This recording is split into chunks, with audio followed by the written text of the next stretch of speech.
Samantala, nakarating na rin sa wakas sa San Antonio ang pamilya ni Edward. Mula sa bayan ay sinundo sila ng bayaw ni Aling Amor na si Roger. May dala itong sasakyan at sinalubong kaagad ang mag-anak pagkababa nila ng bus. "Kumusta nga pala ang biyahe, bayaw? Akala ko hindi na kayo dadalo eh. Kanina pa kasi ako naghihintay sa inyo sa labas. Buti na lang, nung makita ko itong bunso mo, naisip ko kaagad na mukhang kayo na yun." Nakangiting wika ni Roger. Hinatid pa kasi kami ng inaanak mo sa terminal, kaya medyo natagalan kami. Teka, mukhang bago tong sasakyan mo, insan ah. Magkano bili mo rito? Tanong pa ni Mang Ruben nang makasakay na sila sa mini truck ni Roger. Maliit lang ito, pero kasya naman silang lahat. Eto ba? Mura lang naman to. Second hand ko na nabili. Dahil gagamitin ko lang naman sa pag-angkat ng mga gulay. Ano, ayos ba? Hindi ba mainit dyan, te? Tanong pa ni Roger kay Aling Amor. Nasa front seat kasi si Mang Ruben, habang nasa likod naman nakasakay si Aling Amor kasama ang mga bata. May karga pang gulay sa likod ng truck si Roger at mukhang gagamitin ang mga ito sa kasalan. May ilang mga prutas din itong binili pang dessert para sa ihahain sa mga bisitang dadalo sa kasal. Ayos naman dito. Hindi naman naiinitan ang mga bata dahil may trapal naman na kayang sumalag ng init. Tugon pa nang nakangiting si Aling Amor. Ganun ba? Kung ganun pala, larga na tayo at baka maharang pa tayo sa checkpoint. Nakangiting wika ni Roger at pinatakbo na nito ang sasakyan sa kalsada. May ilang minuto pa silang gugugulin bago makarating sa baryo. Kung ganun, may humaharang pa rin doon? Akala ko ba natapos na ang gera doon sa inyo? Usisa ni Mang Ruben. Oo, tapos na, insan. Pero doon sa dadaanan nating baryo ay may checkpoint. Doon kasi nagsimula umatake ang mga rebelde. Kaya hinarangan ng mga sundalo ang kalsada para sa kanilang checkpoint. Pero ligtas naman dumaan kasi puno iyon ngayon ng mga tropang militar. Mabilis din silang nagche-check kaya wala namang problema. Paliwanag ni Roger kay Mang Ruben habang mabagal lang nitong tinatahak ang highway. Ganun ba? Bakit naman daw inatake ang Mariposa? Hindi ba't mabubuting tao naman ang nakatira sa baryo na yun? Pagtataka pa ni Mang Ruben. Ganito kasi yan, insan. Sa mga narinig kong aliwaswas sa amin, may tinatarget daw na mahalagang tao ang mga rebelde. Diversion lang ang ginawang pag-atake sa mga detachment para mapalabas ang taong punteriya talaga nila. Kaso, hindi inasahan na magiging marahas pala ang mangyayari. Kaya may mga nadamay na sibilyan sa sagupaan ng dalawang grupo. Mahabang paliwanag ni Roger. Diyos ko, ilan daw ang patay? Tanong pa ni Mang Ruben na medyo nakaramdam ng panghihinayang sa narinig. Ayon pa sa narinig ko, 2 raw ang nasawi. Mag-ina pa talaga.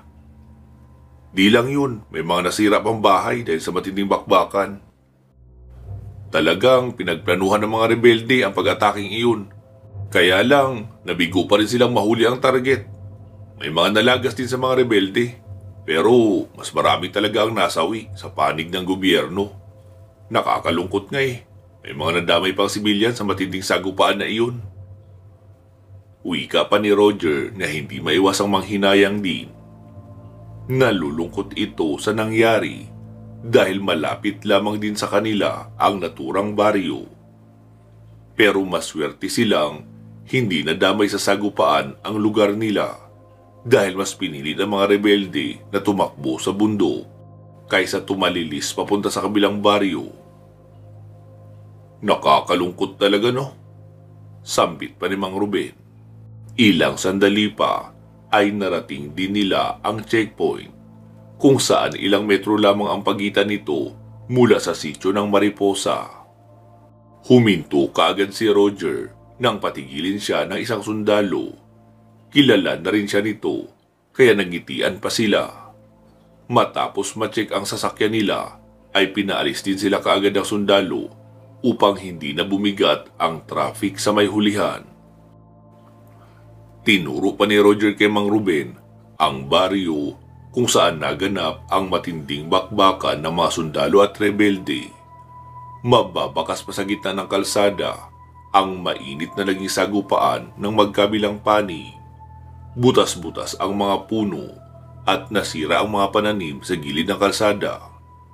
May ilang truck pang wasak ang hindi pa naiaalis sa kalsada, subalit nasa gilid lang ito ng daan. May napansin din silang truck ng military na nakaparada sa bukana ng baryo para bantayan ang lugar. Nagkalat ang mga sundalo sa paligid na tila may ginagawang operasyon.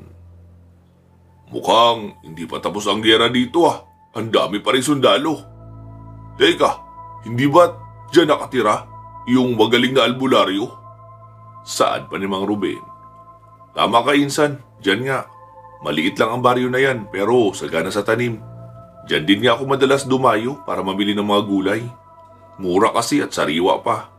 Pero alam mo ba, balita ko, ang pamilya raw noong magaling na albularyo ang namatay. Bali, yung nanay at kapatid niya. Tad-tad daw ng bala ang mag-inay. Hindi nga sila umabot ng ospital. Grabe, nakakaawa talaga nangyari sa dalawang yun. Wika ni Roger na ikinagulat naman ni Mang Ruben. Talaga? Paano naman ang albularyo? Namatay din ba siya? Usisa pa ni Mang Ruben. Naiintriga ito sa mga balita sa kabila ng kalunos-lunos na mga pangyayari. Balita ko, nawala na lang siya bigla pagkatapos ng pangyayaring iyon eh. Mukhang dinukot yata ng mga rebelde para gawing doktor. Alam mo na. Tugon ni Roger at nilagpasan na nga nila ang baryo. Ilang minuto ang nakalipas ay narating din nila ang lugar kung saan ikakasal sina Roger.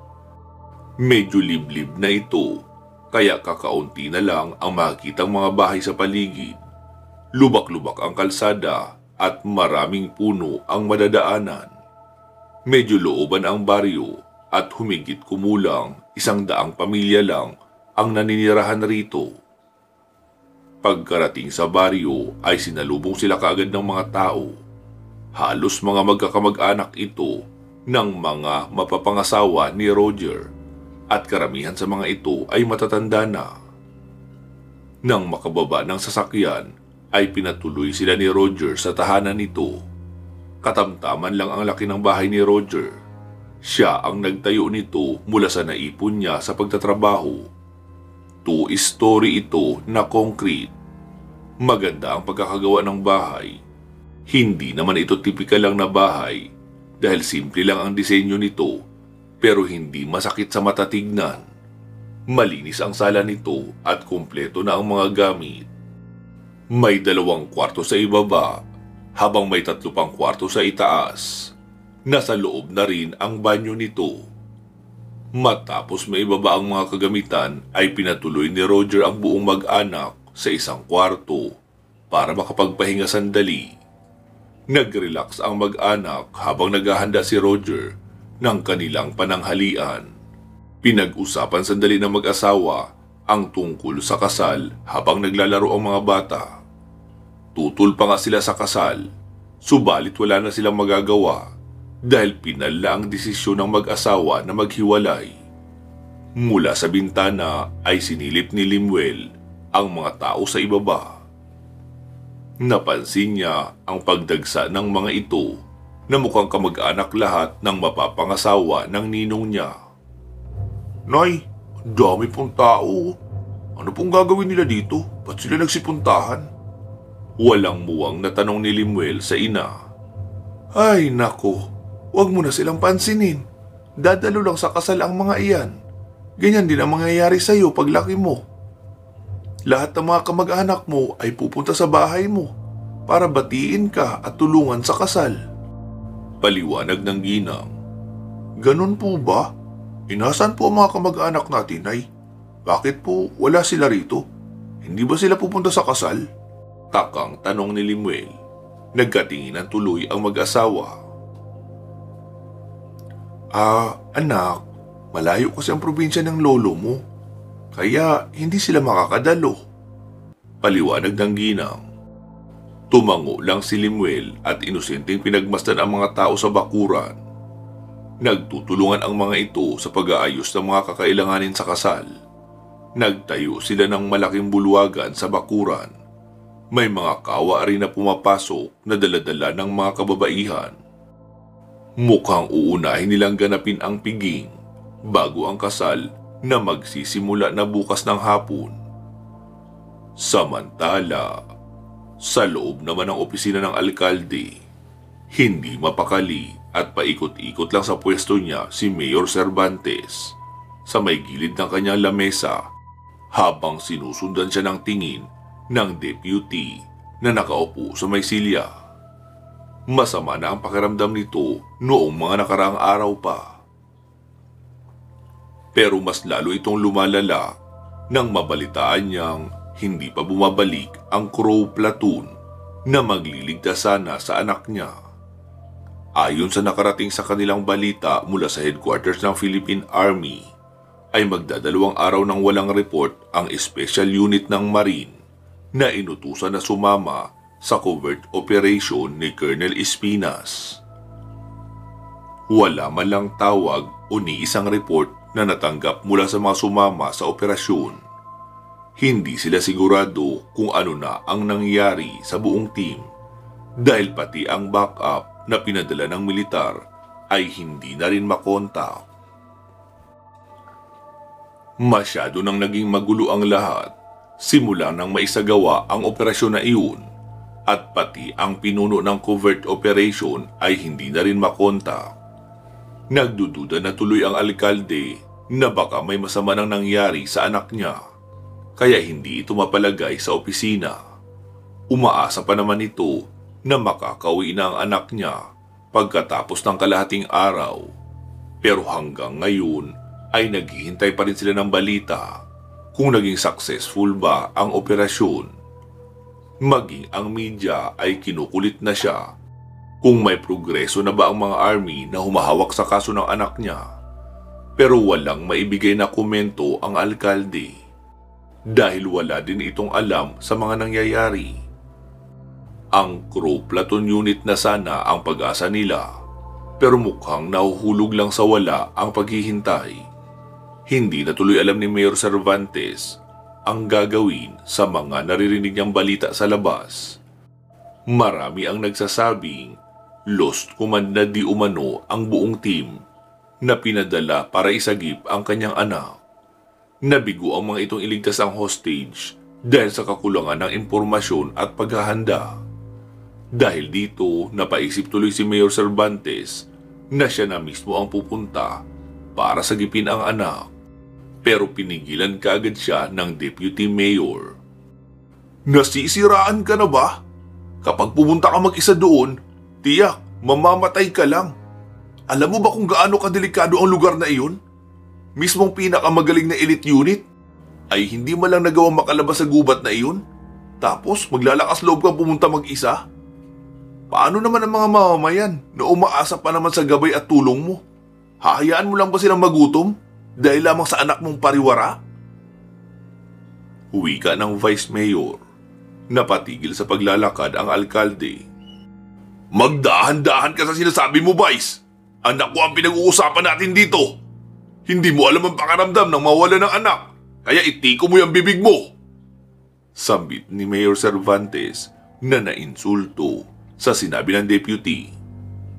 May anak din ako at kasing edad siya ng anak mo. Magkaibigan pa nga sila at nawawala din siya. Pero sa kabila noon, mas inaalala ko pa rin ang kapakanan ng mga tao kaysa mismong kadugo ko. Maghintay pa tayo ng ilang araw at sigurado akong mahahanap din natin ang mga iyon. Huminahon ka lang muna dyan. Gamitin mo yung isip mo para gumawa ng paraan. Huwag kang pabugso-bugso. Litaniya ng Vice Mayor. Ay, ano ba nangyayari sa atin? Mismong tayo na nagpapatupad ng batas ay hindi magawang iligtas ang mga anak natin. Kung hindi lang sana naging matigas ang ulo ng mga iyon, naging maayos sana ang buhay nila. Ano ba sa tingin mo ang magandang gawin, pare? May naiisip ka bang ibang paraan? Mahinahong tanong na ni Mayor Cervantes sa deputy. Sa ngayon, pinag-iisipan ko pa kung magpapadala ba ako ng isang manununtun. Sambit ng Vice Mayor. Ano? Tracker? Napaupo sa upuan niya ang alkalde dahil sa gulat. Tama ka. Kung magpapadala tayo ng isang tao lang, maaaring magtagumpay ito. Hindi na tayo magkakaroon ng aberya dahil mag-isa lang itong magtatrabaho at matututukang maigi ang misyon. Kapag nagtagumpay siyang mahanap ang kampo ng mga rebelde, saka tayo magpapadala ng isang team para i-infiltrate ang mga ito. Makakabawas tayo sa gastos at mga alalahanin dahil dito. Hindi na rin natin kailangang umasa pa sa iba. Saad ng Deputy Mayor. Kung ganun, sino naman ang ipapadala mo? Mahusay ba siyang tracker? Seryosong tanong ni Mayor Cervantes. Hinagis ng deputy ang isang folder sa lamesa. Binuklat agad ito ng alkalde at nakita ang isang private profile ng isang lalaking mga nasa mid-40s. Nanlaki ang mga mata ni Mayor Cervantes dahil kilala niya ang lalaking nasa larawan. Sigurado ka bang siya ang ipapadala mo? Gulat ang alkalde na halos hindi pa makapaniwala.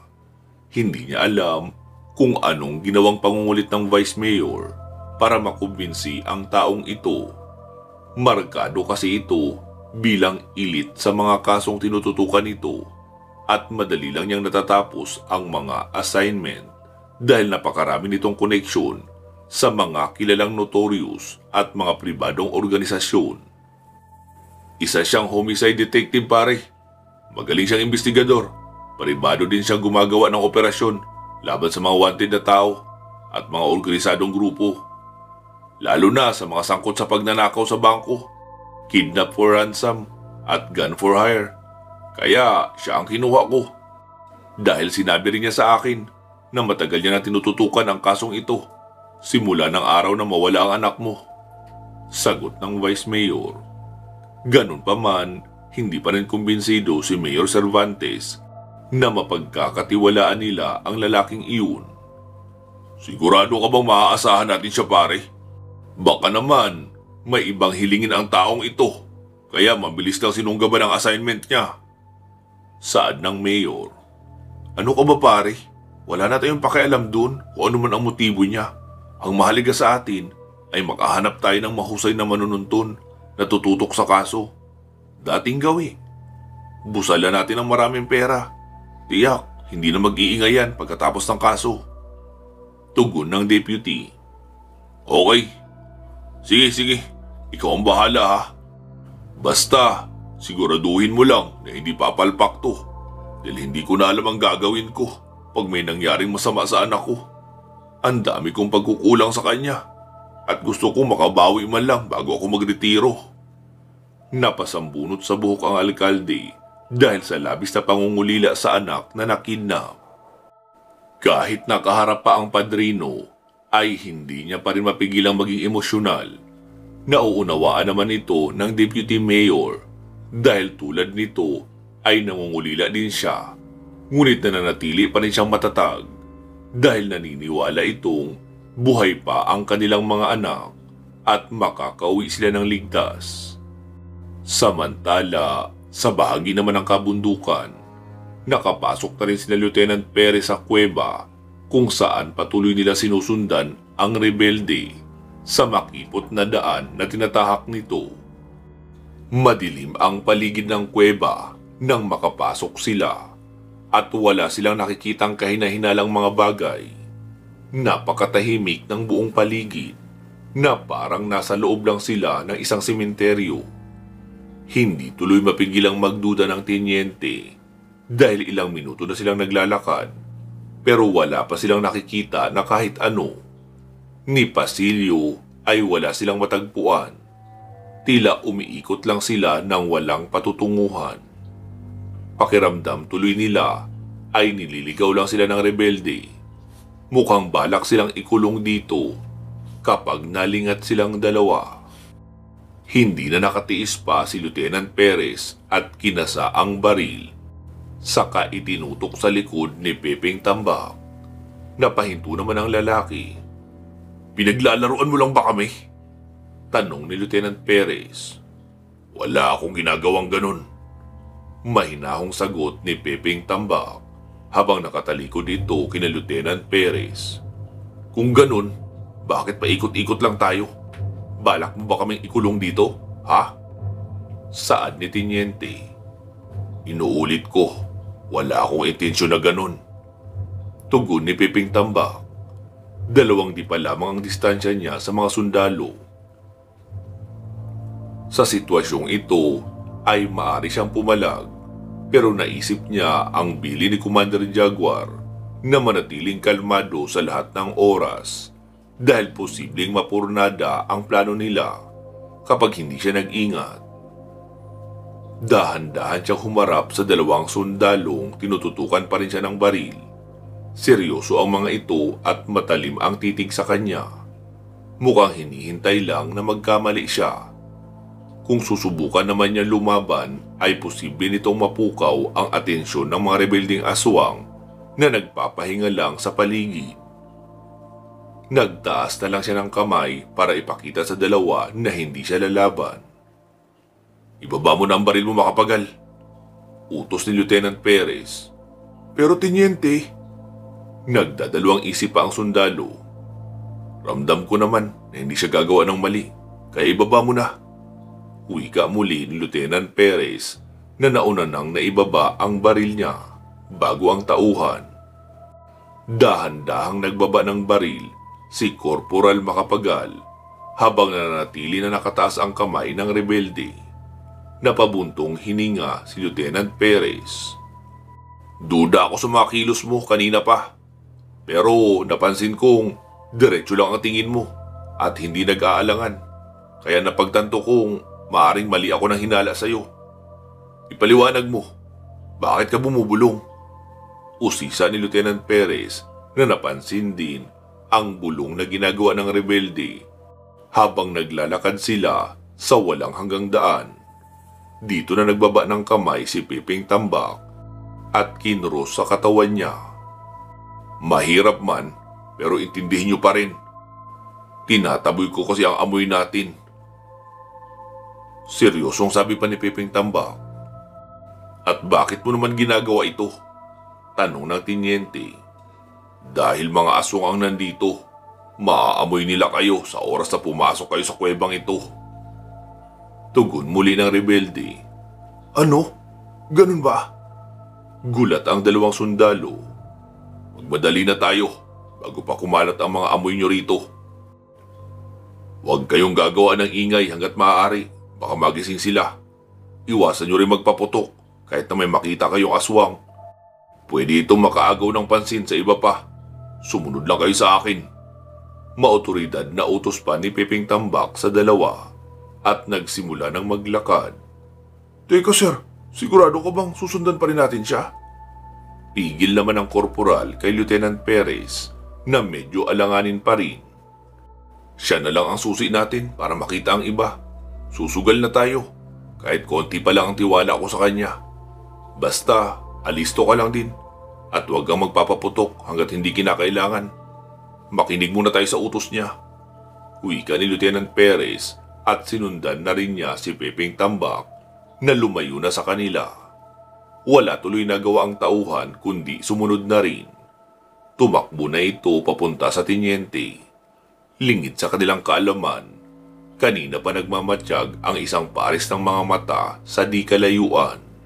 Nakatago ito mula sa madilim na sulok ng kuweba habang nakamasid sa kanilang 3. Narinig niya lahat ng pinag-usapan ng mga ito, kaya umalis kagad siya upang sabihin ang nakita. "Boss, asan na pala yung inutusan mo ng tubig? Bakit hanggang ngayon wala pa rin siya? Sa bayan pa ba yun umigib para abutan ng Pasko?" Tanong pa ni Francis kay Commander Jaguar na apurado ng makainom. Kanina pa kasi siya nauuhaw dahil sa mga kinain niyang karne. Huwag kang mag-alala bata, darating din yun. Baka may inasikaso lang. Iniisip ni Commander Jaguar na baka sumagap muna ng impormasyon si Pepeng Tambak, kaya natagalan ito sa pagbalik. Bago umalis ay sinabihan niya kasi ito na magmanman kina Daga para makakuha ng impormasyon tungkol sa masasamang plano sa kanila. Ano ka ba? Mahiya ka nga. Magpasalamat ka na lang, nakakain ka pa. Dami mo pang reklamo eh. Singhal ni Raymond kay Francis, sabay siko sa tagiliran ng bintana.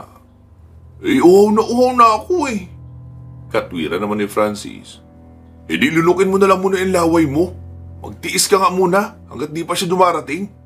Di lang naman ikaw na uhaw dito eh. Kami rin. Tugon muli ni Raymond, kaya hindi na nakaimik si Francis. Pumunta na lang ito sa sulok para magtiis. Hayaan mo pare, kapag dumating yun, ikaw ang una namin bibigyan ng tubig. Kahit ubusin mo pa lahat, wala yung problema sa amin. Ang mahalaga, ma-refresh ka. Nakangiting sambit ni Benjo na medyo natutuwa sa kakulitan ni Francis. Nasaan na ba kasi si Pepe? Bakit parang hindi yata siya kumuha ng tubig? Bulong ni Commander Jaguar sa sarili. Pinuno, may problema ba? Tanong pa ni Benjo. Wala naman. Medyo nagtataka lang din ako eh. Dahil bakit ang tagal niya? Huwag naman sanang may masamang nangyari sa kanya. Hindi ko talaga mapapatawad ang sarili ko kapag napahamak ang tauhan kong yun. Tugon ni Commander Jaguar na medyo sumama ang kutob sa mga nangyayari. Kapag nagsimulang uminit ang dugo niya, ay hindi niya maiwas ang kutuban dahil parang nagbibigay ito sa kanya ng masamang senyales o signos na kusang dumarating. Huwag ko kayo mag-alala pinuno, malakas po yun si Pepe. Kaya naniniwala akong ayos lang siya. Saad ni Benjo. Oo, salamat. Maiksing tugon naman ni Commander Jaguar nang humupa ang nararamdamang pag-aalala sa tauhan. Samantala, nakarating sa isang madilim na lagusan sina Lieutenant Perez. Dito ay may isang masikip na pasilyo at mula sa bandang dulo ay may nasilayan silang liwanag na tila nagmumula sa isang silid. Pinasok nila ito at bumungad sa kanila ang malinis na bukal. Dito na pag-alaman ni Pepeng Tambak na dito rin nagmumula ang malaking bulto ng tubig na umaagos mula sa tuktok ng bundo. Malawak ito at parang malaking pool o cold spring sa loob ng kuweba. Hindi ito inaasahan ng rebelde dahil ngayon niya lang ito nakita at ngayon lamang din siya napadaan sa lugar na ito. Napakalinis ng tubig at sa sobrang linis ay nagre-reflect ang mga sarili nila sa ibabaw nito. Bukod rito, tila may maliliit na butas rin sa ilalim nito. Pero dahil sa kakulangan ng liwanag sa paligid, ay hindi nila masilip kung ano ang mga nasa ilalim. Naalala ni Pepeng Tambak na kukuha nga pala siya ng tubig. Kaya lumapit siya sa bukal at umigib dito. Nakasabit lang naman sa balikat niya ang mga galon. Kaya noong mahuli siya ng mga sundalo, ay tanging laman lang nito ang natapon at kasama pa rin niyang bitbit ang galon na magsisilbi sanang inumin nila. Habang umiigib ng tubig si Pepeng Tambak, ay nakabantay naman sina Lieutenant Perez. Hindi nila alam kung anong pumasok sa isip ng rebelde at nakuha pa nitong umigib ng tubig sa bukal. Matagal pa ba yan? Tanong ni Corporal Makapagal. Sandali lang ito. Tugon ni Pepeng Tambak, ngunit natigilan ito nang may maramdaman siyang mga yabag na tila paparating sa lokasyon nila. Teka, may paparating. Agad tumayo si Pepeng Tambak at inakay ang dalawa na magtago sa gilid ng bukal na hindi nasisinagan ng liwanag. Dumaan ang mga aswang sa pasilyo at sa dami ng mga yabag ay natatantya nilang marami ito. Nang makalagpas na ang mga iyon ay saka palang lumabas si Lieutenant Perez. Kumakabog pa ang dibdib ni Corporal Makapagal dahil kamuntikan na silang makita. Mabuti na lang at alerto ang rebelde at nakapagtago sila sa gilid ng bukal kaya hindi sila napansin ng mga kasamahan ni Piping Tambak. Paano nila nalaman na narito tayo? Takang tanong ni Lieutenant Perez. Hindi ko rin alam, pero malamang may nakapansin na sa atin. Kailangan na natin magmadali para matulungan niyo ako maitakas si Jaguar sa lugar na ito. Huwika ni Piping Tambak. Natigilan naman si Lieutenant Perez sa narinig. Tutulungan? Ano ba pinagsasabi mo? Pero hindi siya sinagot ng rebelde at kumaripas lang ito ng takbo papalabas sa bukal. Sinundan kaagad ito ng dalawang sundalo. Habang tumatakbo sila, ay nararamdaman ni Lieutenant Perez na may sumusunod sa kanila sa likuran. Lumingon ito sa likuran niya, ngunit wala itong nakikita. Nagpatuloy siya sa pagtakbo hanggang sa makarating sila sa mabatong bahagi ng kuweba. Paakyat ang mga bato at may isang maliit na lagusan sa unahan. Dahan-dahan sila sa pag-akyat dahil medyo matarik ang mga bato na iyon. Habang umaakyat ay may nasisilayan silang liwanag sa lagusan. Nagmabadali sila sa pagkilos para makarating dito. Nang makapasok na sila ay sumalubong sa kanila ang isang mahabang pasilyo. May mga sulupang nakasabit sa magkabilang dingding nito, kaya naaaninag na nila ang dinadaanan. Mahaba ito at pasikot-sikot. Tila isang mahabang tunnel ito, ngunit medyo makipot, kaya naging mabagal lang ang kanilang paglalakad. Habang naglalakad ay hindi nakatiis si Lieutenant Perez. Natanungin ang rebelde tungkol sa nabanggit nito kanina na pagliligtas kay Commander Jaguar. Takang-taka pa rin siya kung bakit iyon nasabi ng lalaki, gayong si Commander Jaguar pa nga ang namumuno sa pangkat nila. Ito rin ang dahilan kung bakit sila nasadlak sa ganitong sitwasyon. Dahil sa kagagawa ni Commander Jaguar ay nagkanda leche-leche ang grupo nila. Naisip niya na malamang pinaglalaruan lamang sila ng rebelde at mukhang nagkukunwari lang ito na mabait. Pero ang totoo ay may binabalak na pala itong masama sa kanila sa simula pa lang. Masama pa rin ang kutob ng tinyente. Wala akong pakialam sa iniisip mo, pero totoo lahat ng sinabi ko. Kailangan ko iligtas si Commander. Gusto ko siyang ilabas dito dahil malaki ang utang na loob ko sa kanya. Binago niya ang buhay ko sa pamamagitan ng mga salita niya. Nasa inyo na yun kung maniniwala kayo sa akin o hindi. Kapag nailabas ko siya ng kulungan, magkanya-kanya na tayo. Malakas ang pinuno ng mga halimaw na iyon at hindi namin kayang labanan ni Jaguar. Kaya tanging pagtakas lang ang magagawa namin para manatili kaming buhay. Mahabang litanya ni Piping Tambak. Hindi nakareact si Lieutenant Perez sa mga sinabi ng rebelde. Kumuha ito ng sulo para may ilaw sila sa susunod na pasilyong daraanan. Medyo madilim kasi doon at mabato, kaya kailangan nila ng liwanag para makita ang kanilang lalakaran.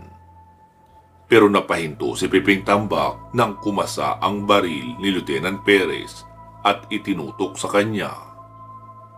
Linawin mo mabuti yung sinabi mo dahil nagsisimula na akong malito. Ano ka ba talaga? Kakampi o kalaban? Gusto kong ayusin mo ang sagot mo dahil hindi ako mag-aalangan na iputok ito sa ulo mo. Matigas na wika ng tinyente habang nakatutok ang baril sa likod ni Piping Tambak. Sir, huminahon kayo! Awat naman ni Corporal Makapagal. Makapagal, maganda ka. Paputukan mo siya kapag gumawa siya ng maling hakbang. Utos pa ni Lieutenant Perez. Sige, tinyente. Kung may makikita kang katiting na kasinungalingan sa mga kinikilos ko, malaya kang tapusin ang buhay ko. Paghahamon pa ni Piping Tambak. Matapos humarap sa tinyente, naging matalas naman ang titig ni Lieutenant Perez sa mga mata ng rebelde. Subalit wala siyang napapansin na kakaiba sa mga ito. Maliban sa napakatalim at seryoso, ni hindi malang ito kumukurap kahit isang beses, kahit pa nakatutok na sa kanya ang baril.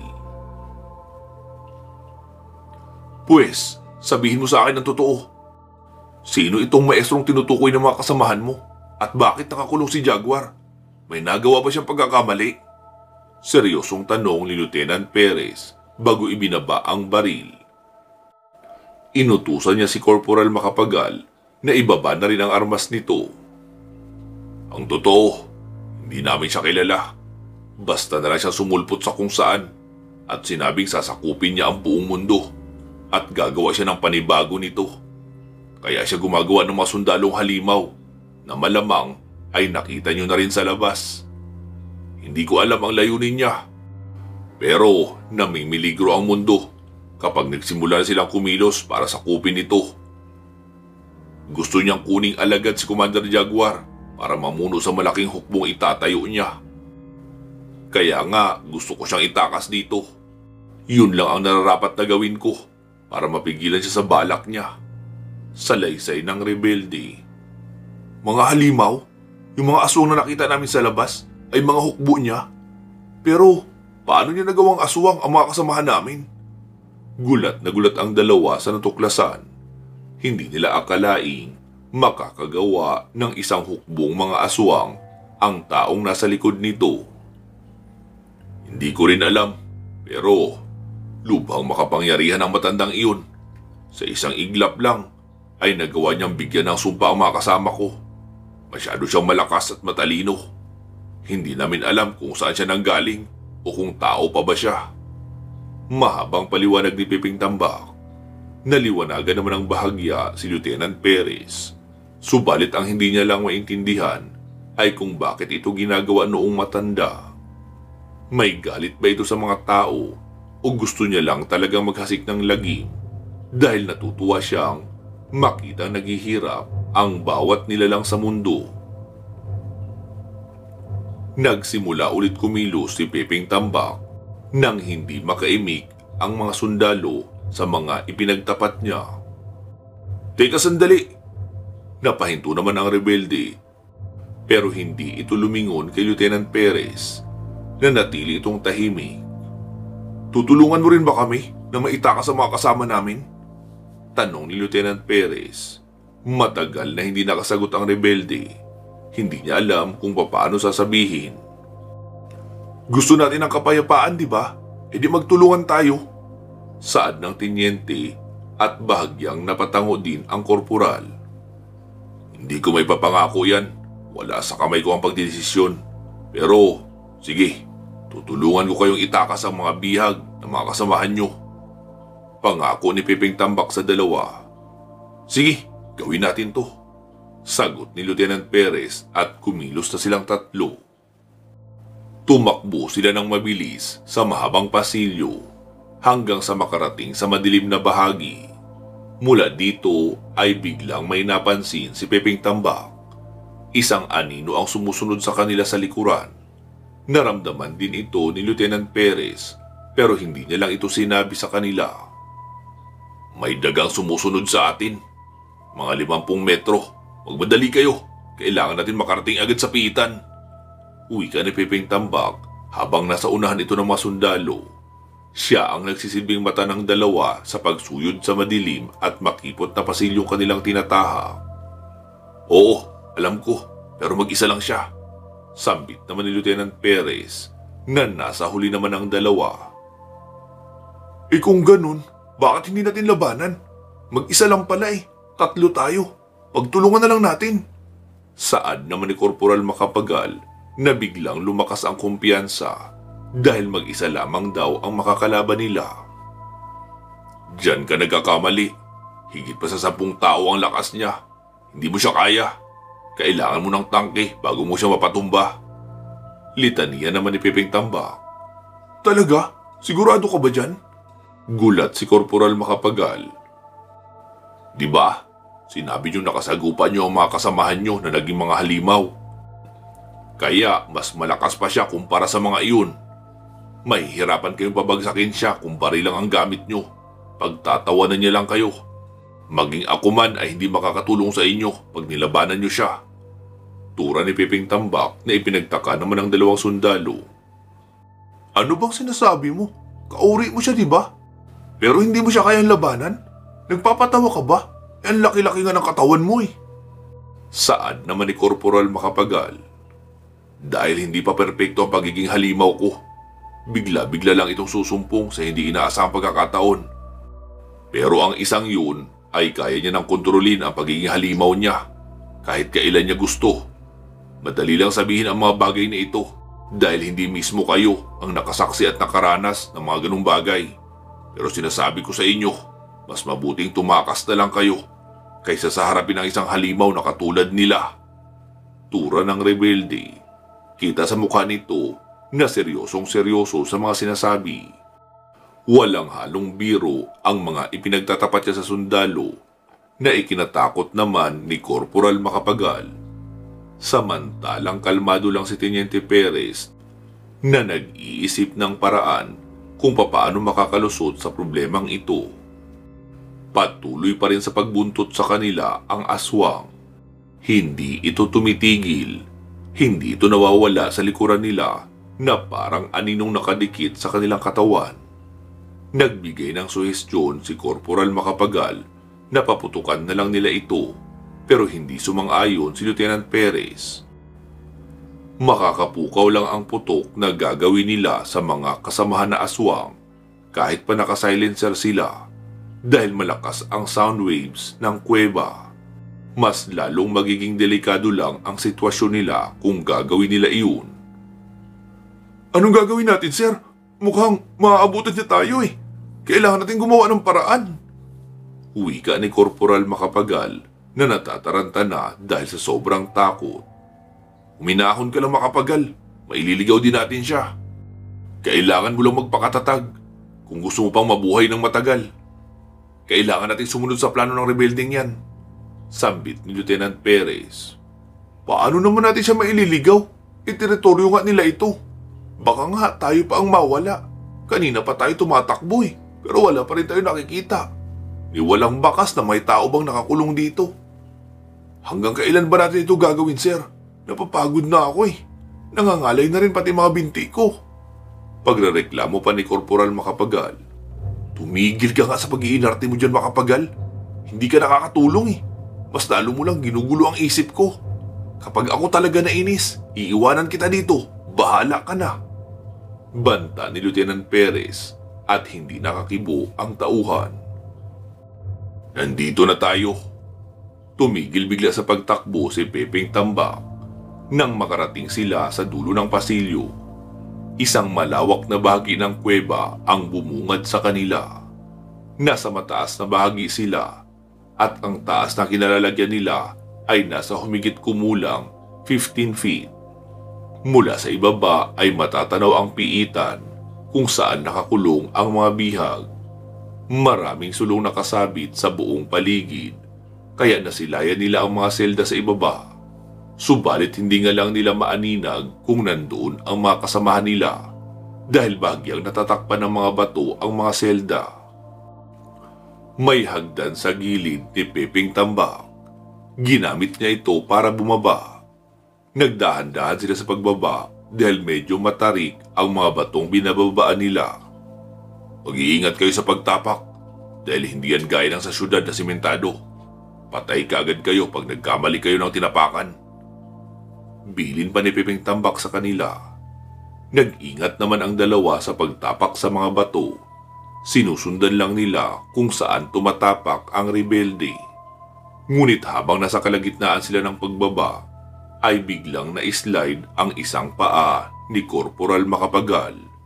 Nabiyak ang bato na may lamat, kaya napadausdos ito pa ibaba. Sinubukan pa itong hawakan ni Lieutenant Perez, subalit hindi niya agad naabot ang kamay nito sa bilis ng pangyayari. Napasigaw si Corporal Macapagal habang nahuhulog.